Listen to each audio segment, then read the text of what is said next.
Sebelumnya, Assalamualaikum warahmatullahi wabarakatuh.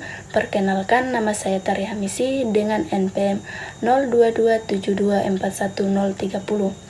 Nah, tujuan saya membuat tugas video ini yaitu guna menyelesaikan tugas yang diberikan oleh Pak Dr.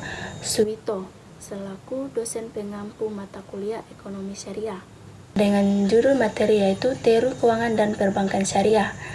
Nah, di sini saya akan membahas sedikit mengenai teori keuangan dan perbankan syariah. Langsung saja di materinya ya, yaitu pendahuluan keuangan dan perbankan syariah, yaitu definisi keuangan dan perbankan syariah. Keuangan dan perbankan syariah sering disebut dalam keuangan Islam adalah sistem keuangan yang beroperasi berdasarkan prinsip-prinsip syariah atau hukum Islam yang bersumber utama dari Al-Quran dan Sunnah atau hadis. Keuangan syariah secara luas adalah kondisi dan sistem keuangan masyarakat yang menggunakan produk dan layanan keuangan berdasarkan prinsip syariah.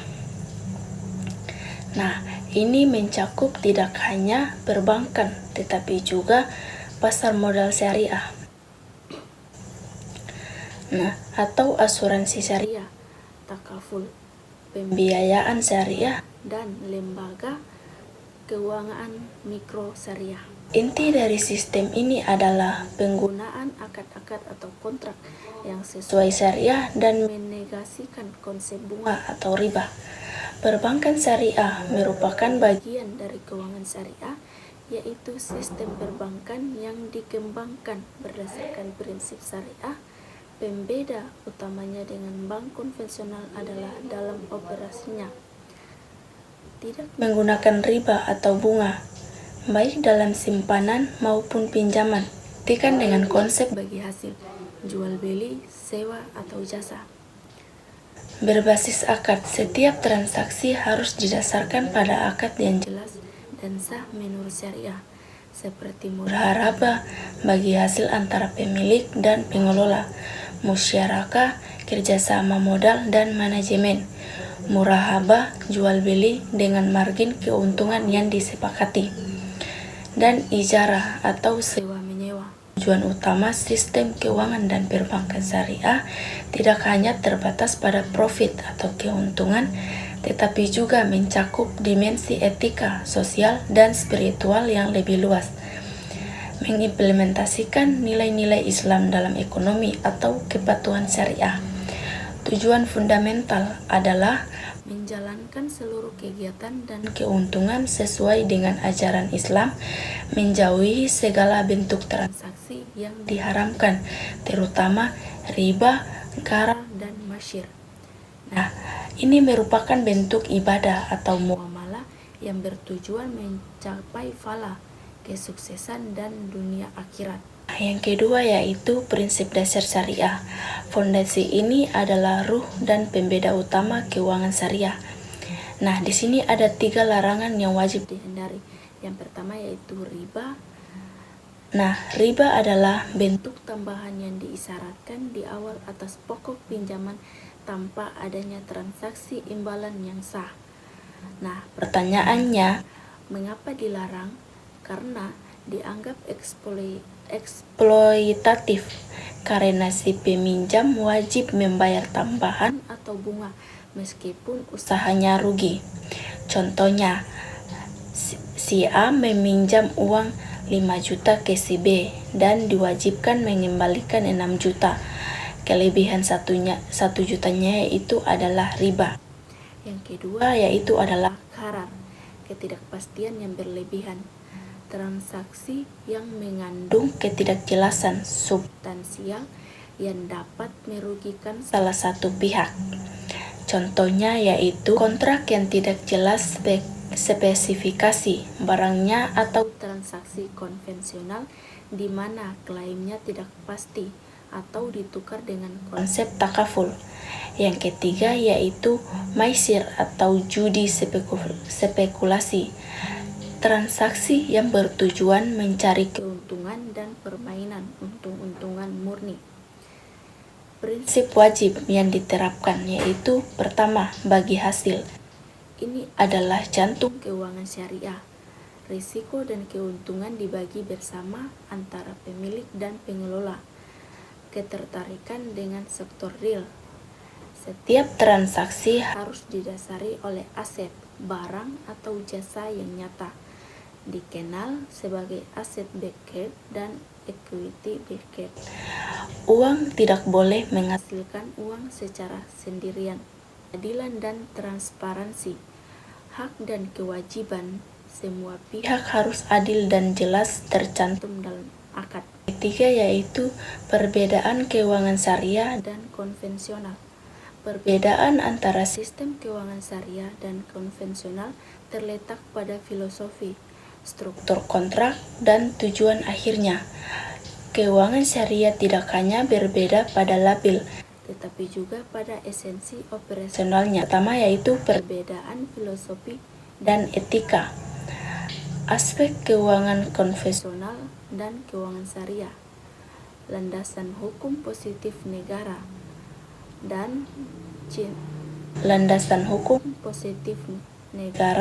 dan etika bisnis barat. Hukum Islam syariah bersumber dari Al-Quran dan As-Sunnah. Tujuan utama maksimalisasi keuntungan pengembaraan atau return bagi pemegang saham, mencapai fala atau kemaslahatan dan keadilan sosial ekonomi. Yang kedua yaitu konsep uang. Uang adalah komoditas yang dapat diperjualbelikan atau disewakan melalui bunga. Uang adalah alat tukar atau suatu nilai, bukan aset yang dapat menghasilkan uang secara sendirian. Bisnis yang didanai tidak ada batasan etika agama, boleh mendanai bisnis apapun selama legal. Larangan investasi haram, misalnya alkohol, judi, pornografi, senjata ilegal. Nah, yang kedua yaitu perbedaan dalam sistem harga dan risiko, riba dan bagi hasil. Ini adalah perbedaan paling mendasar dalam praktik perbankan dan keuangan. Sistem harga, bunga, dan bagi hasil. Keuangan konvensional bunga dan keuangan syariah imbal hasil. Mekanisme harga menggunakan bunga atau riba, menggunakan bagi hasil nisbah, margin jual beli, murahabah atau fee sewa ijarah. Sifat harga ditetapkan di awal dan wajib dibayar, terlepas dari hasil usaha peminjam, bersifat variabel atau margin tetap jual beli. Imbal hasil nisbah hanya dibayarkan jika usaha menghasilkan keuntungan. Eksploitasi mengandung risiko eksploitasi karena peminjam menanggung risiko sendirian, mendorong keadilan atau adil dan kemitraan. Yang kedua yaitu pembagian risiko. Keuangan konvensional dan keuangan syariah. Pembagian risiko usaha sepenuhnya ditanggung oleh debitur atau peminjam. Bank hanya menanggung risiko gagal bayar, risiko usaha.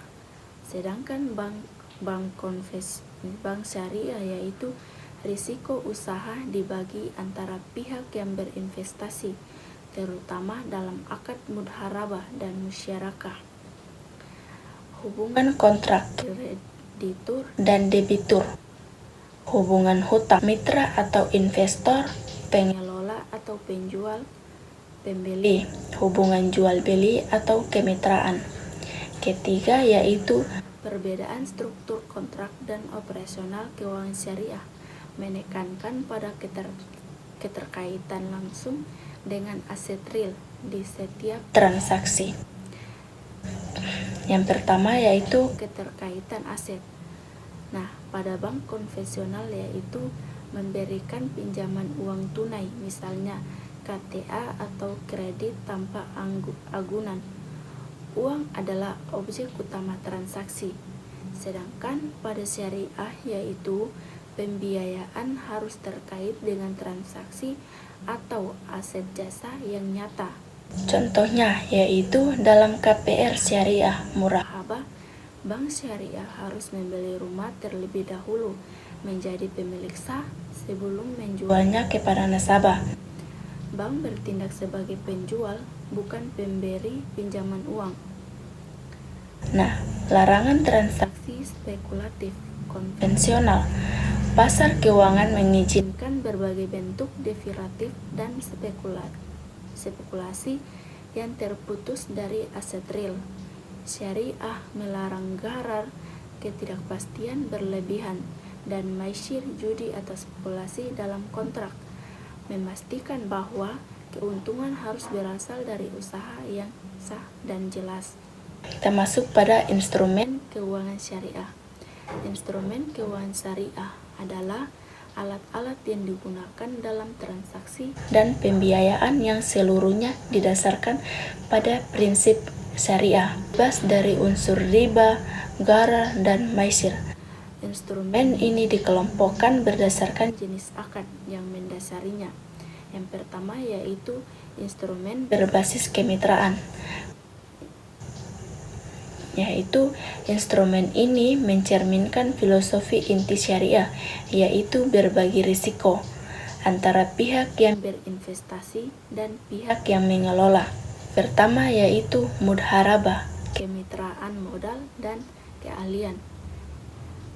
Akad kerja sama di mana satu pihak menyediakan 100% modal syahibul ma'al dan pihak lain menyediakan keahlian dan manajemen mudharib.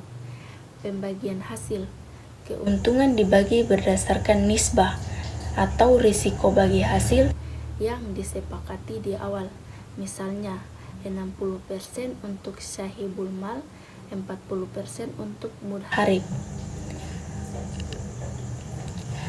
Implikasi risiko, jika terjadi kerugian bukan karena kelalaian pengelola, seluruh kerugian finansial ditanggung oleh pemilik modal. Pengelola hanya rugi waktu dan tenaga. Aplikasi paling sering digunakan dalam produk deposito syariah dan tabungan investasi syariah. Bank bertindak sebagai mudharib. Kedua yaitu musyarakah, kemitraan modal bersama. Akad kerja sama antara dua pihak atau lebih untuk menggabungkan modal atau keahlian dalam menjalankan usaha. Pembagian hasilnya yaitu keuntungan dibagi berdasarkan nisbah yang disepakati. Kerugian ditanggung secara proporsional sesuai dengan kontribusi modal masing-masing pihak. Aplikasi digunakan yaitu untuk pembiayaan proyek bersama atau pembiayaan modal kerja, di mana bank ikut menyuntikkan modal dan menanggung risiko kerugian bersama nasabah. Instrumen berbasis jual beli. Instrumen ini digunakan untuk membiayai kebutuhan pembelian aset oleh nasabah, di mana bank bertindak sebagai perantara jual beli yang sah. Yang pertama yaitu murabahah, jual beli dengan margin dan keuntungan. Akad jual beli di mana bank penjual mengonfirmasikan harga pokok perolehan aset kepada nasabah, lalu menjual aset tersebut kepada nasabah atau pembeli dengan harga jual yang terdiri dari harga pokok ditambah margin keuntungan yang disepakati. Mekanisme harga jual dan margin keuntungan ditetapkan dan tetap sejak awal akad hingga akhir periode cicilan. Berbeda dengan bunga yang bisa berubah. Instrumen paling populer untuk pembiayaan konsumtif seperti KPR syariah dan pembiayaan kendaraan bermotor. Kedua yaitu salam, jual beli pesanan di muka. Akad jual beli barang di mana pembayaran dilakukan di muka atau tunai, tetapi penyerahan barang komoditas dilakukan di masa depan dengan spesifikasi yang telah disepakati. umumnya digunakan untuk pembiayaan sektor